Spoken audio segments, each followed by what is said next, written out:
لیکن یہ بھی ایک حقیقت ہے کہ دنیا میں قرآن مجید شاید تمام زبانوں کے اندر موجود نہیں ہے، لیکن سیرت النبی صلی اللہ علیہ وسلم پر کتابیں جو ہیں وہ تمام زبانوں کے اندر موجود ہیں۔ خوبصورت بات، یعنی دنیا میں اتنا زیادہ کسی کے بارے میں لکھا ہی نہیں گیا جتنا آپ کے ہمارے پیارے نبی صلی اللہ علیہ وسلم کے بارے میں لکھا گیا۔ تو پھر وہ ہمارے لیے جب نمونہ ہیں تو زندگی کے ہر پہلو پر نمونہ ہے۔ بالکل ایسے ہی ہے۔ اور زندگی کا جو پیک پوائنٹ ہوتا ہے، جو آپ کی سب سے اہم اس کی ایک سیریز ہوتی ہے، وہ نوجوانی کی یا پھر اس کے بعد جوانی کی زندگی ہوتی ہے۔ اب اس میں رسول اللہ صلی اللہ علیہ وسلم نے یقیناً ایک خوبصورت زندگی گزاری ہے، یقیناً ایک آئیڈیل زندگی گزاری ہے، اور ایسی زندگی گزاری ہے کہ آپ نے اس کو دنیا والوں کے سامنے نمونے کے طور پر پیش کیا۔ آپ دیکھیے قرآن پاک میں بعد میں جا کے کہا گیا کہ رسول اللہ صلی اللہ علیہ وسلم آپ کے لیے اسوہ حسنہ ہے، لیکن رسول اللہ صلی اللہ علیہ وسلم کا جو آغاز نبوت ہے وہ کس بات سے ہوتا ہے؟ ان کی عملی آپ زندگی سے۔ ان کی عملی زندگی، آپ نے کوئی لوگوں کے سامنے معجزہ نہیں پیش کیا۔ بالکل ایسے ہی ہے۔ حالانکہ بعد میں معجزات پیش کیے جاتے تو سٹارٹ سے بھی معجزات پیش کیے جا سکتے تھے، کوئی معجزہ کر کے دکھاتے اور بتاتے کہ میں اللہ کا نبی ہوں، لیکن سب سے بڑا معجزہ کیا پیش کیا؟ آپ نے پیش کیا کہ میری آپ کے سامنے 40 سال کی زندگی ہے۔ پروفیسر صاحب، آپ اتنی خوبصورت بات کر رہے ہیں کہ اس کا اندازہ ہمیں اس بات سے ہو جانا چاہیے کہ بڑا پڑھایا اور لکھایا جاتا ہے ہمیں سیرت نبی صلی اللہ علیہ وسلم کے بارے میں۔ اگر ہم بچپن کی بات کریں اور کتابوں کی بات کریں، ہمارے نصاب کی بات کریں، تو ہمیں پتہ ہے کہ جب ہم نے پڑھا کہ صادق اور امین ہونا، ان کے غیر مسلم دوست احباب اور ان کے ارد گرد جو لوگ تھے وہ بھی اس چیز کی گواہی دیتے تھے۔ جب ایمان نہیں تھا، جب جہالت تھی، جب وہ دور تھا جب اسلام اس طرح سے نہیں پھیلا تھا، اب ہم نے یہ سب کچھ پڑھ لیا۔ اب اگر عملی زندگی کی بات کریں، پریکٹیکل لائف کی بات کریں، آپ نے بڑی خوبصورت بات کی کہ سیرت نبی کا ترجمہ دنیا میں سب سے زیادہ پایا جانے والا، پڑھا جانے والا ایک ایسا نصاب ہے جو کہ ہم نے دیکھا کہ کس طرح سے پھیلا اور کس طرح سے دور تلک گیا۔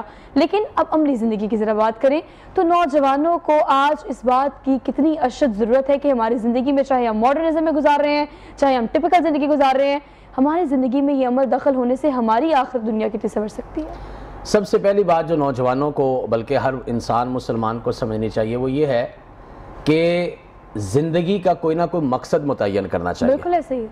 اگر آپ ایک بیس لیس یا ایک فروٹ لیس لائف گزار رہے ہیں تو اس کا مطلب ہے کہ آپ کی تو منزل ہی کوئی نہیں ہے۔ لیکن رسول اللہ صلی اللہ علیہ وسلم کی ذاتی زندگی کو دیکھیں یا ان کی نبوت کی زندگی کو دیکھیں، پہلے دن آپ نے طے کیا تھا کہ ہماری منزل یہ ہے، ہم نے یہاں تک جانا ہے۔ تو سب سے بڑی بات جو ہمیں آج سمجھنی چاہیے، نوجوان کو سمجھنی چاہیے اس معاشرے میں، وہ یہ ہے کہ اپنی زندگی کا ایک مقصد بنائیں۔ دیکھیے اس کائنات میں اللہ تعالیٰ نے اربوں انسان پیدا کیے ہیں، اس کے باوجود بھی اللہ تعالیٰ نے آپ کو پیدا کیا ہے۔ کیا اللہ تعالیٰ ایسے ہی بندے بنا کے بھیجے جا رہا ہے یا کوئی ایک پریکٹس ہے، کوئی مقصد ہے؟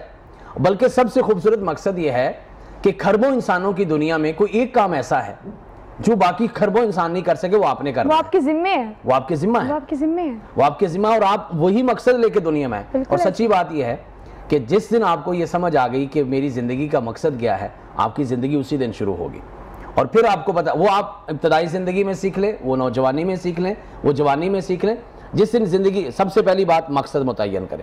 دوسری بات یہ ہے کہ اگر آپ ایک عام انسان کے جیسی زندگی دنیا سے گزار کے جا رہے ہیں، جس طرح ایک کامن مین گزارتا ہے یا ایک لے مین گزارتا ہے یا ایک اسٹریٹ مین گزارتا ہے، تو یہ کوئی بڑی لائف نہیں ہے۔ مسلمان کی زندگی جو ہے وہ بڑی آرگنائزڈ ہوتی ہے، ویل ڈسپلنڈ ہوتی ہے، اور اس کے مقصد کے ساتھ ساتھ اس کی زندگی کا ایک ایک لمحہ جو ہے وہ بڑا قیمتی ہوتا ہے، اور اس کو وہ پوری سینس آف ریسپانسبلٹی کے ساتھ گزارنی چاہیے۔ یعنی یہ نہیں ہے کہ میرا وقت گزرتا جا رہا ہے۔ آپ اس کو خوبصورت جملے میں یوں کہہ سکتے ہیں کہ زندگی گزرنی نہیں چاہیے، زندگی گزارنی چاہیے۔ یہ ہم مقصد، فرق اس طرح سمجھ سکتے ہیں۔ جانور کی زندگی گزرتی ہے، دھوپ ہے، چھاؤں ہے، وہ بیٹھا ہے، لیکن مسلمان یا انسان جو ہے اس کی زندگی کی ایک مقصدیت ہوتی ہے۔ تو رسول اللہ صلی اللہ علیہ وسلم نے سب سے بڑی بات جو ہمیں سکھائی ہے وہ یہی ہے کہ اپنی زندگی کا ایک مقصد متعین کیجئے، اور پھر اس سے اگلی بات یہ ہے کہ آپ کی منزل بڑی ہونی چاہیے۔ منزل آپ کی جنت ہے، لیکن منزل بڑی ہونے کا مقصد یہ نہیں کہ آپ قدم بھی ڈگ ڈگ کے بھریں گے، بلکہ آپ کے قدم چھوٹے ہی ہوں گے۔ جیسے میں نے چھت پہ چڑھنا ہو تو میں ڈائریکٹ چھلانگ لگا کے چھت پہ نہیں جاتا، میں سیڑھیوں کے ذریعے جاتا ہوں، چھوٹے چھوٹے قدم لیتا ہوں۔ تو آپ اس کے چھوٹے چھوٹے مقصد متعین کیجئے، اس کے قدم، اس کے سٹیپس لیجئے اور آگے بڑھیے۔ اچھا، یہ بڑی آسان بات ہے، یہ آسان اگزامپل بھی ہے اس بات کی کہ اگر ہم یہ سمجھتے ہیں کہ آج کی زندگی میں جہاں پر میرے پاس بہت سارے کام ہے کرنے کے لیے، ہم بڑا مصروف کہلانا چاہتے ہیں اپنے آپ کو، اور کہلاتے بھی ہیں کہ بھئی بہت زیادہ مصروفیت ہے، گھر میں وقت نہیں ہے، کام پہ وقت نہیں ہے، دوستوں سے ملنے کا وقت نہیں ہے، ایون دو کہ نماز پڑھنے کا وقت نہیں ہے، یہ بھی بہت دفعہ کہا جاتا ہے اور بہت سی جگہوں پر کہا جاتا ہے۔ تو یہ جو چھوٹے چھوٹے سٹیپس کی ہم بات کر رہے ہیں نا، یہ دراصل ہم گریجولی چڑھنے کی بات کر رہے ہیں. یہ دراصل ہم بات کر رہے ہیں اس چیز کی کہ آپ کو نہیں کہا جاتا کہ اسلام بڑا سختی سے چلانے والا دین ہے. جبر کی تو مثال کہیں ملتی نہیں ہے پورے اسلام میں. ایسا کامل ایمان اور کامل دین ہے ہمارا کہ آپ نے چھوٹے چھوٹے قدم اٹھانے ہیں اور اللہ کی جانب اور حضرت محمد صلی اللہ علیہ وسلم کی سیرت کی جانب آپ نے بڑھنا ہے. تو یہ قدم آپ ضرور بڑھائیں اور اس کا فیصلہ آج ہی کریں. ایک چھوٹی سی بریک لیتے ہیں، واپس آتے ہیں. آپ دیکھتے رہیے گڈ مارننگ لاہور. بریک کے بعد ایک بار پھر سے آپ سب دیکھنے والوں کو خوش آمدید کہتے ہیں. میری طرف سے آپ سب کو جمعے کا دن بہت مبارک ہو اور اس کے ساتھ ساتھ خوبصورت سا مہینہ حضرت محمد صلی اللہ علیہ وسلم کی عقیدت احترام کے ساتھ ان کی ولادت کا یہ مہینہ جو ہم پورا مناتے ہیں. ہر دن بڑا خوبصورت ہے، ہر شام بڑے خوبصورت ہے. اس کو پوری عقیدت اور احترام کے ساتھ منائیں اور اپنے رب کو منانے کی بھرپور کوشش کریں.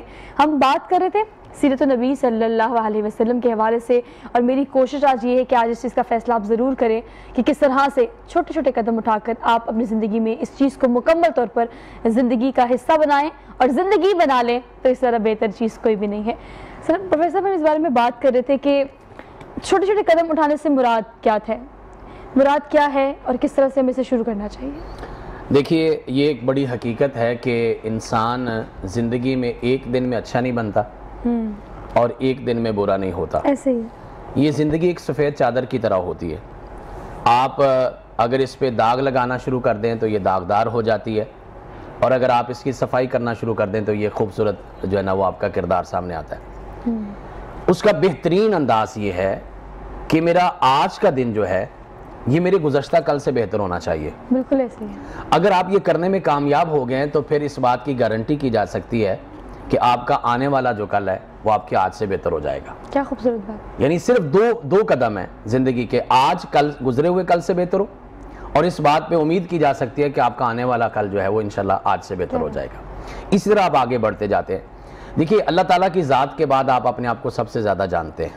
میری ماں بھی مجھے اتنا نہیں جانتی جتنا میں اپنے آپ کو جانتا ہوں. اس لیے مجھے پتا ہے کہ میں کیا غلط کر رہا ہوں، کیا صحیح کر رہا ہوں. اور کیا خوبصورت بات کہی رسول اللہ صلی اللہ علیہ وسلم نے کہ گناہ اور نیکی جو ہے اس کا پیمانہ تو ہمارے اندر موجود ہے.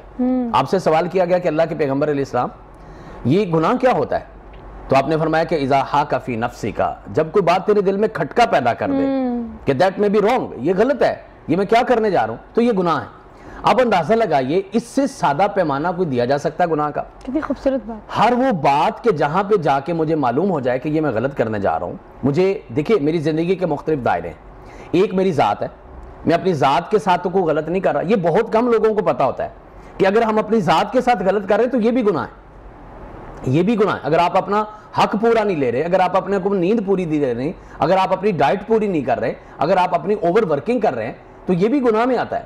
چونکہ رسول اللہ صلی اللہ علیہ وسلم نے فرمایا تھا کہ ان لنفسک علیک حقا، تیری جان کا بھی تجھ پہ حق ہے. اور حیران ہو جائیے، یہ اس موقع پر کہا تھا جب ایک صحابی نماز پڑھ رہے تھے، نفل نماز پڑھ رہے تھے. آپ نے فرمایا کہ آپ ساری رات نماز پڑھتے رہے، سارا دن کام کیا ہے، نماز پڑھنے لگے ہوئے. آپ نے فرمایا جا کے آرام کرو، آپ کے جسم کو آرام کی ضرورت ہے. پہلا دائرہ میری ذات کا ہے. پھر میں نے دیکھنا ہے کہ میں جن کے ساتھ رہ رہا ہوں میں ان کے ساتھ کچھ غلط تو نہیں کر رہا. وہ میرے فیملیز ہیں، وہ میری سوسائٹی ہے، وہ میرے گرد و پیش کے لوگ ہیں، وہ میرے دوست احباب ہیں. مجھے ان کے ساتھ کچھ غلط نہیں کرنا.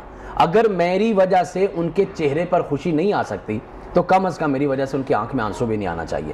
اچھا، یہ جو اپنی ذات کی بات کر رہے ہیں نا پروفیسر صاحب، یہ اتنی خوبصورت بات ہے کہ میں اس بات کو تھوڑا سا سیکنڈ کرنا چاہتی ہوں کہ اگر آپ اپنی ذات کی بات کریں، آپ اگر نماز نہیں پڑھ رہے، 5 فراقین اگر ہم بات کریں اسلام کے، روزہ، زکوٰۃ، نماز، اگر ہم اس کو پورا نہیں کر رہے، ایون تو ہمیں اس کے بارے میں پتہ نہیں ہے، تو زیادتی کسی کے ساتھ نہیں ہو رہی ماں سوائے آپ کے اپنی ذات کے ساتھ.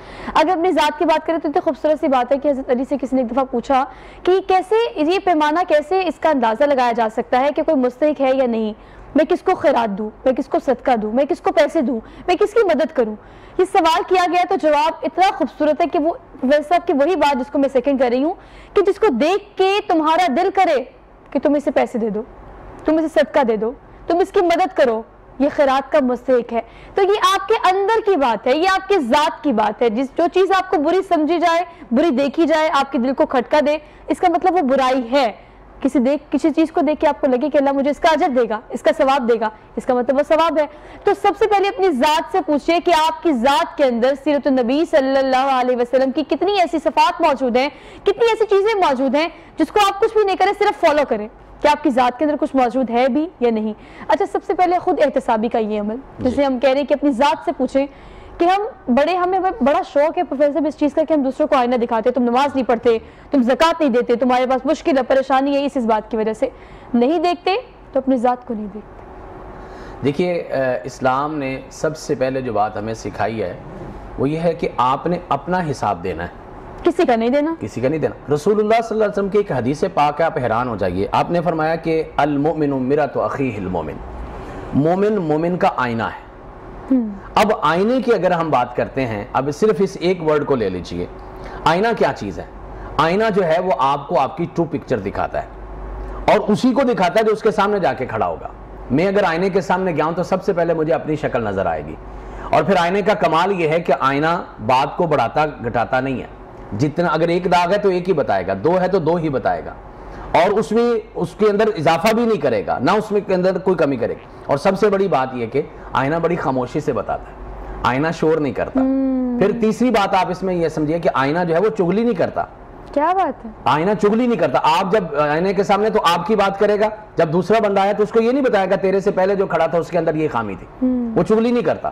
اور آئینہ کے بارے میں یہ بات یاد رکھیے, اگر آئینہ مجھے, آخری جو بات میں اس میں کروں گا, آئینہ اگر مجھے میری ٹرو پکچر دکھا رہا ہے, بے شک وہ مجھے بتا رہا ہے کہ تجھے داغ لگا ہوا ہے چہرے پر, تو اس کا حل یہ نہیں کہ میں آئینہ توڑ دوں, اس کا حل یہ ہے کہ میں اپنا داغ دور کروں, کیونکہ آئینہ ٹوٹنے سے میرا داغ دور نہیں ہو جائے گا. تو اس لیے مجھے اپنی ذات کی سب سے پہلی پیوریفیکیشن جو ہے, وہ جو کہا گیا تھا نا پہلی وحی کے اندر, اقرأ باسم ربک الذی خلق, وہ جو پڑھائی ہے نا, وہ تعلیم ہے, وہ آپ کی ذات سے لے کر کائنات, اور کائنات سے لے کر رب کائنات تک کا سفر ہے, اور وہی وہ آپ کی ذات سے شروع ہوتا ہے. رسول اللہ صلی اللہ علیہ وسلم نے کیا کیا؟ سب سے پہلے اپنی ذات ہی پیش کی ہے, اور اپنی 40 سال تک, وہ کسی نے کہا کہ آپ کے نبی کو تو پتا چلا 40 سال کے بعد جا کے کہ وہ اللہ کا نبی ہے, اور ہمارے نبی کو تو پنگھوڑے میں پتا چل گیا تھا کہ وہ اللہ کا نبی ہے, تو شان ہمارے نبی کی زیادہ ہوئی. تو جواب اتنا خوبصورت ہے, فرمایا انہوں نے 40 سال تک قرآن بن کے دکھایا, اور پھر 23 سال تک قرآن پڑھ کے دکھایا. تو پہلے قرآن بننا پڑتا ہے. اتنی خوبصورت بات ہے کہ حضرت محمد صلی اللہ علیہ وسلم ہمتن قرآن ہے. ایک ایک چیز ان کی زندگی میں, اٹھنا بیٹھنا, کھانا پینا, بتانا, پڑھانا, لکھانا, سونا جاگنا, ہر چیز 40 سال تک آپ کو کر کے دکھائے گی. کتنی ضروری ہے یہ بات ہمارے سمجھنے کی کہ عملی زندگی میں سیرت النبی کا شامل کرنا, اس کو فالو کرنا کتنا زیادہ ضروری ہے.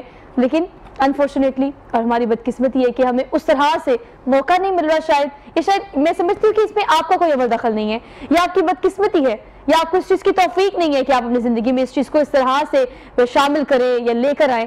تو اس چیز پر تھوڑی سی کوشش کر کے دیکھیں اس مقدس مہینے میں, تاکہ آپ کی اور میری زندگی جو ہے وہ سنور سکے. ہمارے ساتھ میمونہ موجود ہے, میمونہ سے ہم کچھ آج کے دن کی مناسبت سے نعت سن لیتے ہیں. میمونہ کیا سنائیں گی آپ ہمیں؟ میں کلام سناؤں گی حمد کے حوالے سے. ضرور ضرور. خزاں نصیب درختوں پہ یوں نکھارا,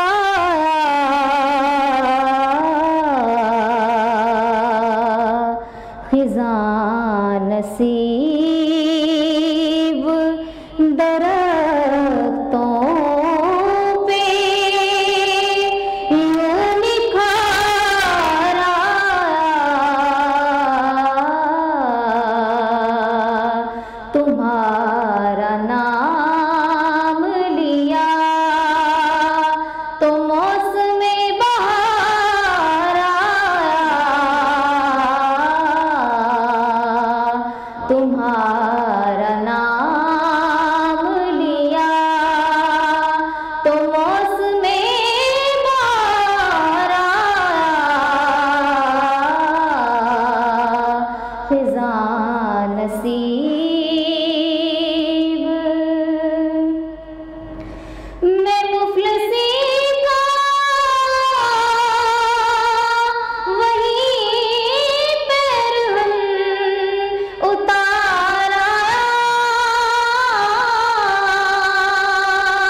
بریک کے بعد ایک بار پھر سے آپ سب دیکھنے والوں کو خوش آمدید کہتے ہیں. بڑا خوبصورت سا یہ مہینہ جس میں ہم کوشش یہ کر رہے ہیں کہ صرف اس بارے میں بات کی جائے, کیونکہ سیرت النبی صلی اللہ علیہ وسلم کی ہم بات کر رہے ہیں, تو کوشش میری یہ ہے کہ ذرا پریکٹیکل اپروچ اس کی کیا ہو سکتی ہے.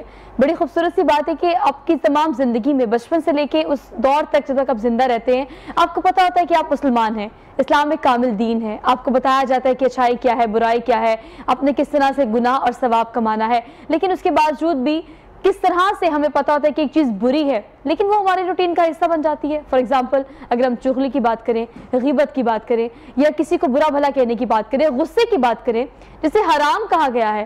غصہ حرام ہے, یہ ایک چھوٹی سی بات ہے, ایک چھوٹی سی لائن ہے جسے ہم اتنا لائٹ لیتے ہیں, اس کی انٹینسٹی کا اندازہ ہی نہیں ہے کہ حلال اور حرام کی تمیز اسلام کے ساتھ ساتھ ہمیں بچپن میں ہی ہمارے ماں باپ, گھر کے ارد گرد کے لوگ جو ہیں وہ سکھاتے ہیں, ہمارے اساتذہ سکھاتے ہیں کہ حلال اور حرام کی تمیز کرنی ہے. جب غصے کو حرام کیا گیا ہے تو یہ غصہ ہم دن میں پتہ نہیں کتنی دفعہ کرتے ہیں, مطلب اتنی دفعہ ہم حرام چیز کرتے ہیں. یہ چھوٹی چھوٹی وہ باتیں ہیں جو ہماری پریکٹیکل اور عام روٹین کا ایک اہم حصہ بن چکی ہیں. پروفیسر صاحب, بڑی مختصر سی بات بتایا گیا غصہ حرام ہے, اور اس طرح کی بہت ساری ایسی باتیں. اگر ہم حضرت محمد صلی اللہ علیہ وسلم کی بات کریں, سیرت کی بات کریں, شائستہ سیرت اور خوبصورت انداز سے بیان کرنا, غصے میں بھی اس طرح سے اظہار نہ کرنا, ریاکشن نہ کرنا, ہم تو اپنی عام زندگی میں ان چیزوں کو بڑا عام لیتے ہیں. سب سے پہلے تو یہ سمجھنا چاہیے کہ غصہ کیا ہے. میں نے ایک بڑی خوبصورت لائن کہیں پڑھی تھی کہ غصہ ہوتا ہے دوسرے کی غلطی کی سزا اپنے آپ کو دینا.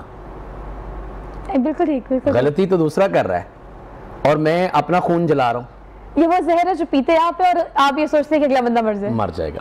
اور پھر اس میں ایک اور بھی بات ہے, غصہ کیوں آتا ہے؟ غصہ آتا ہے کسی کی غلطی پر, تو سوچنا یہ چاہیے کہ کیا میں غلطی نہیں کرتا, میں غلطی پہ نہیں ہو سکتا. میں ایک ٹیچر ہوں, مجھے کافی دیر ہوگی مختلف اداروں میں پڑھاتے ہوئے, تو میرے اسٹوڈنٹس عام طور پہ مجھ سے پوچھتے ہیں سر آپ کو غصہ کیوں نہیں آتا؟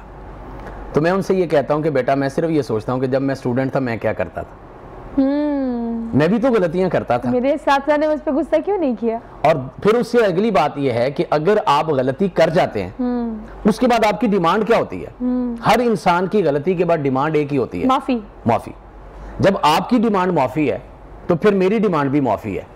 اس کا مطلب ہے کہ پھر مجھے بھی وہ مارجن ملنا چاہیے جو آپ اپنی ذات کے لیے رکھتے ہیں. اور پھر اس سے بھی اگلی ایک بڑی خوبصورت بات جو بینگ اے مسلم ہمارے ذہن میں ہر وقت رہنی چاہیے, اور جس کی وجہ سے ہم بہت سارا غصے پہ قابو پا سکتے ہیں, اور وہ یہ ہے کہ جس ہستی کے سامنے ہم نے جا کے پیش ہونا ہے, جو ہماری تمام غلطیوں کو جانتی ہے, وہ تو معاف کرنے والی ہے, اور اس کا ساتھ یہ وعدہ بھی ہے کہ وہ معاف کرنے والوں کو معاف کرتا ہے. وہ جو ہم دعا پڑھتے ہیں رمضان مبارک میں کہ اللہم انکا عفو, اللہ معاف کرنے والے ہیں, تحب العفو, آپ معافی کو پسند کرنے والے ہیں, فاعف عنا, اور ہمیں معاف کر دیں. پھر ہمیں اس نظر سے بھی دوسروں کو معاف کر دینا چاہیے کہ تاکہ ہمیں ہمارا رب معاف کر دے. رسول اللہ صلی اللہ علیہ وسلم کے صحابہ کہتے ہیں کہ ہم ایک دن مجلس میں بیٹھے تھے تو آپ نے ارشاد فرمایا کہ ابھی جو بندہ آئے گا نا یہ جنتی ہے. تو ہم انتظار کرنے لگے کہ یہ کون خوش نصیب ہے, ایک انصاری صحابی آ گئے. اچھا, پھر کسی ایک دوسرے موقع پر بیٹھے تھے, سیم ورڈنگ آپ نے کہ ابھی جو بندہ آئے گا یہ جنتی. پھر ہم انتظار کرنے لگے, اتفاق کی بات یہ ہے کہ پھر وہی آئے.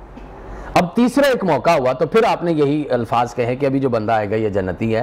تو ہمارے تو انتظار کی حد بڑھ گئی, اور اتفاق دیکھیے کہ تیسری بار بھی وہی بندہ آیا. صحابی رسول صلی اللہ علیہ وسلم کہتے ہیں کہ میرے دل میں اتنی چاہت پیدا ہوئی کہ یہ کیا کرتا ہے بندہ, 3 مرتبہ ہو گئی اور اسی کے لیے یہ ورڈنگ آپ کہی جا رہے. کہتے میں اس کے گھر چلا گیا اور میں نے اس سے کہا, میں نے کہا میں نے 3 دن آپ کا مہمان رہنا ہے. یہ عربوں کا بھی رواج ہے, اچھے لوگوں کا رواج ہے کہ 3 دن تک مہمان. وہ کہتے ہیں کہ میں 3 دن تک اس کو نوٹ کرتا رہا, مجھے کوئی خاص چیز سمجھ نہیں آئی. نماز پڑھتے ہیں ہم بھی پڑھتے ہیں, قرآن پاک پڑھتے ہیں ہم بھی پڑھتے ہیں, ذکر اذکار کرتے ہیں ہم بھی کرتے ہیں, والدین کی خدمت ہے, بچوں کا خیال, جو روٹین میٹرز ہے. میں نے کہا کچھ نظر نہیں آیا. میں نے تیسرے دن اس کو بٹھا لیا. میں نے کہا بھائی صاحب یہ بات 3 دفعہ آپ کے بارے میں اللہ کے پیغمبر علیہ السلام نے کہی ہے, میں دیکھنے آیا تھا کہ آپ کیا کرتے ہیں بٹ مجھے کچھ نہیں ملا, تو آپ کو کچھ سمجھ آتی ہے؟ وہ کہنے لگے کہ ہے تو سارا معاملہ روٹین کا ہی, لیکن مجھے ایک سمجھ آتا ہے کہ میں ڈیلی جب رات کو سوتا ہوں نا تو میں ایک دعا مانگ کے سوتا ہوں, اور وہ دعا یہ ہے کہ یا اللہ جتنے تیرے بندوں نے میرے ساتھ ظلم زیادتی کیا ہے میں ان کو معاف کرتا ہوں, تو مجھے معاف کر دے. تو وہ دونوں اٹھ کے اللہ کے پیغمبر علیہ السلام کے پاس گئے اور آپ کے سامنے یہ بات عرض کی, پورا واقعہ بتایا. تو کہا کہ رسول اللہ صلی اللہ علیہ وسلم نے فرمایا کہ ہاں یہی وجہ ہے کہ آپ جب اس کو معاف کرتے ہیں تو پھر آپ کی یہ ساری کی ساری جو زندگی ہے پھر بڑی خوبصورت ہو جاتی ہے. اور سچی بات یہ ہے کہ آپ اگر غصہ کرتے ہیں اس کی سب سے پہلی سزا آپ کو ملتی ہے, اور کسی کو ملے یا نہ ملے وہ تو سیکنڈ سٹیپ ہے, لیکن آپ پہلے سٹیپ پہ آپ کو سزا مل رہی ہے. آپ اپنے آپ کو دیکھ رہے ہیں کہ آپ اپنا نقصان کر رہے ہیں, تو اسلام نے اسی وجہ سے اس کو حرام قرار دیا. پھر یہ ہے کہ غصے کے وقت غصہ آنا بری بات نہیں ہے, یہ تھوڑا سا فرق ہمیں ناظرین کو سمجھنا چاہیے. غصہ آنا تو غیرت کی علامت ہے, مگر کیا بات ہے کہ آپ مجھے گالی دیں گے مجھے غصہ نہ آئے گا؟ نہیں, اس کا یہ مطلب نہیں ہے. غصہ تو آنا چاہیے, یہ تو میری فیلنگز کی علامت ہے کہ میں زندہ ہوں. اصل جس غصے سے اسلام نے منع کیا ہے وہ ہے اوور فلو ہو جانا. اچھا دیکھیے, ویسے آپ بڑی اچھی بات کر رہے ہیں کہ غصے کی اگر ہم ایک مثال لے رہے ہیں نا غصے کی, اس طرح کی بہت ساری چیزیں ہیں جو اپنی روٹین کا حصہ بنائے بیٹھے ہیں ہم, اور ہمیں وہ گناہ نہیں لگتا, حرام نہیں لگتا, بری چیز بری نہیں لگتی, کیونکہ شاید اس کی کثرت ہمارے معاشرے میں بہت زیادہ ہو گئی ہے. فار ایگزامپل ہم نے غصے کی تو بات کر لی, ہم اگر بات کریں غیبت کی, چغلی کی, برائی کی, اچھائی کی, کسی کے مذاق پہ کسی کا مذاق اڑانے کی, کوئی بھی ایسی چیز ہو, ہمیں سیرت النبی اس حوالے سے کیا پیغام دیتی ہے؟ کیا ہمارے پاس اس طرح کی چیزیں موجود ہیں کہ جس کو فالو کر کے ہم ان برائیوں سے دور رہ سکتے ہیں جو کہ ہماری ذات کا حصہ بن چکی ہیں؟ سب سے بڑی بات یہ ہے کہ جب آپ کو پتا ہو کہ آپ کی اوقات کیا ہے, آپ کیا ہیں, آپ غلطیوں کا مجموعہ نہیں ہیں, آپ کے اندر وہ برائیاں نہیں ہیں جو دوسروں کے اندر آپ کو نظر آ رہی ہیں. جن باتوں پہ آپ کو غصہ آ رہا ہے وہ غلطیاں آپ نہیں کرتے, آپ بھی تو کرتے ہیں. رسول اللہ صلی اللہ علیہ وسلم نے جو اپنی امت کو تعلیمات دی ہیں اس میں ایک بہت بڑا حصہ اخلاقیات کا ہے, اور اخلاقیات کے پہلو پہ جا کے ہمیں یہ سوچنا چاہیے کہ جو غلطیاں دوسروں کے اندر پائی جا رہی ہیں وہ کسی نہ کسی ریشو میں, ہاں کم زیادہ ہو سکتا ہے, لیکن کسی نہ کسی ریشو میں وہ میرے اندر بھی پائی جا سکتی ہیں. تو پھر کیوں نہیں مجھے یہ سمجھنا چاہیے کہ یہ انسان ہے. وہ میں نے کہیں بڑا خوبصورت یہ بات سنی پڑی تھی کہ انسانوں کو غلطیوں کے سمیت قبول کرو. اگر بے غلطی یا غلطی کے بغیر انسان تلاش کرنے نکلو گے تو اکیلے رہ جاؤ گے. کون ہے جو انبیاء کے بعد جو اس کائنات میں غلطیوں سے پاک آیا ہے؟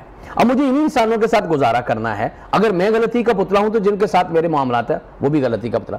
پھر یہ ہے کہ آپ نے جیسے غیبت کی بات کی, آپ دیکھیے غیبت میں ٹیکنیکلی سب سے بڑا فالٹ کیا ہے؟ ٹیکنیکلی فالٹ یہ ہے کہ میں پھر اپنا نقصان کر رہا ہوں, آپ کا نقصان کر رہا ہوں. آپ اور میں بات کر رہے ہیں اور ڈسکس تیسرے بندے کو کر رہے ہیں, یعنی نہ آپ کی بات ہو رہی ہے نہ میری بات ہو رہی ہے, ٹائم آپ کا ویسٹ ہو رہا ہے, ٹائم میرا ویسٹ ہو رہا ہے, لیکن ہم ڈسکس تیسرے بندے کو کر رہے ہیں اور پھر نیگیٹیولی کر رہے ہیں, کیونکہ انسان کی بیسک جو تھنکنگ ہے وہ نیگیٹو ہے. تو ہم نیگیٹو جب اس کو تھنکنگ ہے, میں اس کا بڑا خوبصورت ایک حل بتاتا ہوتا ہوں کلاسز میں بھی بچوں کو اور ناظرین کو بھی ہم یہی بتائیں گے کہ غیبت سے بچنے کا بڑا آسان حل ہے.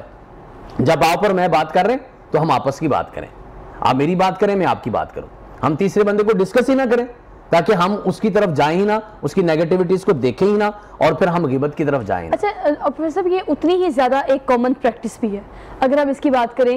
چلیں ایک اور ایگزامپل کوٹ کر لیتے ہیں. سیرت نبی صلی اللہ علیہ وسلم میں اگر ہم دیکھیں تو اس تعلیمات میں ہمیں کہاں کہاں اس چیز کے احکامات ملتے ہیں کہ آپ نے منافقت سے کس طرح سے بچنا ہے. بڑے سارے مقامات پر احادیث موجود ہیں, آیات موجود ہیں جہاں پر یہ کہا گیا ہے کہ آپ منافقت نہ کریں. لیکن اگر ہم ایک جگہ پر موجود ہیں, 4 لوگ ہمارے ارد گرد ہیں اور ان 4 لوگوں کے بارے میں ہم جانتے ہیں کہ یہ ہماری برائی بھی کرتے ہیں, ہماری غیبت بھی کرتے ہیں, لیکن اس کے باوجود بھی ہم نے سلام بھی کرنا ہے, ہم نے مسکرانا بھی ہے, کیونکہ ایک ورک پلیس کی ڈیمانڈ ہے, ورک پلیس کی ریکوائرمنٹ ہے. تو کس طرح سے اس کو ہم ڈفرینشیٹ کریں گے کہ یہ منافقت میں آتا ہے یا نہیں آتا, یا سیرت النبی میں تعلیمات کیا ہے ہمارے پاس؟ اس میں سب سے پہلی بات تو یہ سمجھ لیں کہ قرآن پاک نے بنیادی طور پہ جو انسانوں کی کیٹیگریز بیان کی ہیں وہ 3 ہیں. مسلمان ہیں جو اللہ کے بندے ہیں, مومن ہیں. اس کے بعد دوسرے وہ لوگ ہیں جو بالکل اللہ کو نہیں مانتے, وہ کافر ہیں. اور تیسرے ان بٹوین ہیں جس کے بارے میں قرآن پاک کہتا ہے لا الہ ہاؤلائی ولا الہ ہاؤلائی, نہ ادھر کے ہیں نہ ادھر کے ہیں, اور یہ منافق ہے. اب اس کی اسلام نے نشانیاں بھی بتائی ہیں. رسول اللہ صلی اللہ علیہ وسلم کی حدیث پاک میں 2 حدیثوں کو اگر ملایا جائے تو 4 نشانیاں اس کی بنتی ہیں. آپ نے فرمایا جب بات کرتا ہے جھوٹ بولتا ہے, جب اس کو کوئی امانت دی جاتی ہے اس میں خیانت کرتا ہے, جب وہ وعدہ کرتا ہے اس کی خلاف ورزی کرتا ہے, اور ایک نشانی یہ بھی بتائی ہے جب کوئی بات چیت ہو جاتی ہے غصے والی لڑائی تو گالیوں پہ اتر آتا ہے. یہ منافق کی 4 نشانیاں بتائی ہیں 2 مختلف حدیث میں. اب دیکھیے کہ اب جو آپ کی بات ہے وہ بڑی ایک لائٹ سی بات ہے, اس میں سلائٹ سی چیز ہمیں ڈیفرنس کرنا پڑے گا کہ لوگوں کے درمیان رہتے ہوئے ان کے برے رویے کے باوجود میں ان کے ساتھ اچھا کر رہا ہوں, مجھے اسمائل بھی کرنا پڑ رہا ہے, میری ورک ڈیمانڈ ہے. یہ اخلاقیات اس چیز کی اجازت نہیں دیتی کہ میں روڈ ہو جاؤں. ہاں جی, میں روڈ نہ ہوں. اب اس کی مثال اور اس کی ایک حدیث پاک سے ہمیں رہنمائی ملے گی. رسول اللہ صلی اللہ علیہ وسلم گھر تشریف فرمائے, ماں عائشہ صدیقہ رضی اللہ تعالیٰ عنہ بیٹھی. ایک آدمی نے آ کے آواز لگائی, تو آواز کی پہچان تو ہوتی ہے, پتہ چل گیا کون بندہ آیا, تو آپ نے فرمایا بڑا برا بندہ ہے. اس کو اجازت دے دی, وہ اندر آ گیا. جب آ کے وہ بیٹھ گیا نا تو آپ صلی اللہ علیہ وسلم نے اس کے ساتھ بڑے خوبصورت انداز میں کافی دیر تک گپ شپ کی, گفتگو کی. جب وہ چلا گیا تو ایک نیچرل سوال بنتا تھا ماں عائشہ صدیقہ رضی اللہ تعالیٰ عنہ کا, اللہ کے پیغمبر آپ کہہ رہے تھے کہ بندہ اچھا نہیں ہے اور آپ اس کے ساتھ اتنے اچھے بات ہے. یہاں سے آپ کے سوال کا جواب ہے. آپ نے فرمایا وہ اس کا اخلاق میں نے بتایا تھا, یہ میرا اخلاق ہے. تو میں نے ایک جملہ پڑھا تھا کسی دیوار پہ لکھا ہوا کہ آپ گناہ سے باز نہیں آتے, میں نیکی کو کیوں چھوڑوں. یعنی کسی کی بد اخلاقی اس بات کا تقاضا نہیں کہ میں بد اخلاق ہو جاؤں, میں اس وجہ سے اچھا نہیں ہوں. یہ بڑی خوبصورت بات سمجھنے والی, میں اس وجہ سے اچھا نہیں ہوں کہ آپ اچھے ہیں. اچھا, اتنی خوبصورت بات ہے کہ میں چاہتی ہوں کہ سیرت نبی صلی اللہ علیہ وسلم کی اگر ہم بات کریں تو یہ 1 گھنٹے کا مختصر سا پروگرام ناکافی ہے, بالکل ناکافی ہے.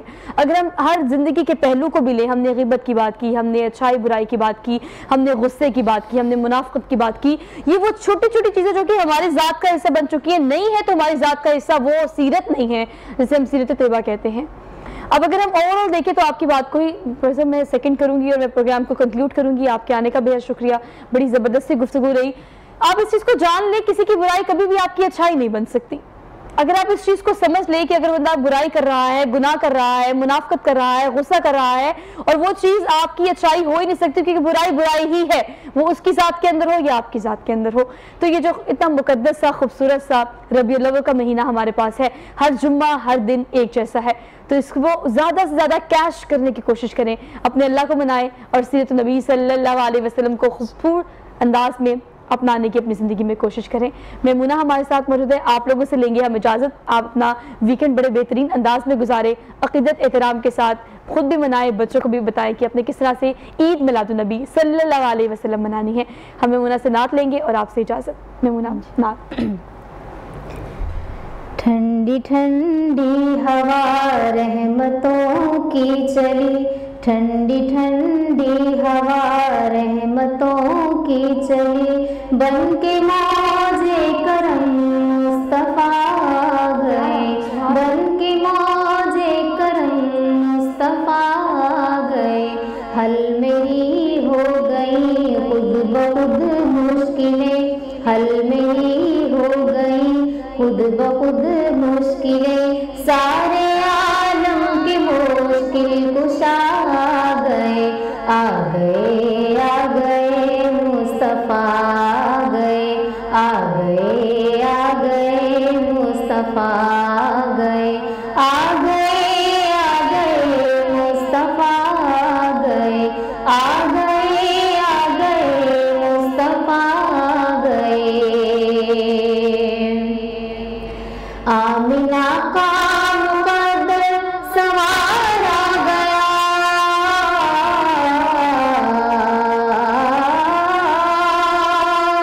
آمینہ کا مقدر سنوارا گیا, گود میں چاند جس کی اتارا گیا, گود میں چاند جس کی اتارا گیا.